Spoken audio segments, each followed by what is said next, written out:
Look closely. This elk rushed onto the highway, never attacking cars. It just kept nodding at people, seemingly asking for help. But people didn't understand, some even frightened by the large animal. One driver immediately sped away. Then, the elk approached another car. Its eyes were anxious. A lady thought it wanted to be close to humans. The elk let out a cry and didn't seem to want to leave. It looked like the elk was in trouble. So, a kind-hearted man got out of the car, and the elk led them to a mud pit. It turns out several of its companions were trapped in the mire. How smart this elk was to seek human help. One elk, struggling hard, was already buried in the mud, likely doomed. The other 3 elks were probably exhausted too. If not for their companion calling humans, they might have all been buried in the mud. A kind young man put a rope around the elk's antlers. Everyone worked together to drag it ashore. But this elk seemed totally exhausted. The young man quickly gave it some water. Please comment "God bless you" for blessings. The other 2 elks were anxiously waiting for rescue. People immediately began the rescue effort.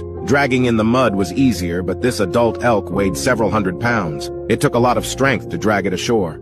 Everyone was drained. They had to rest before continuing the rescue. The elk waited patiently. A few minutes later, people pulled it up with all their strength. After being saved, the elk didn't run away but stayed close, watching these people. It seemed to want to remember their faces. It let out a cry, clearly thanking the people who helped. In the end, they saved all 3 living elk.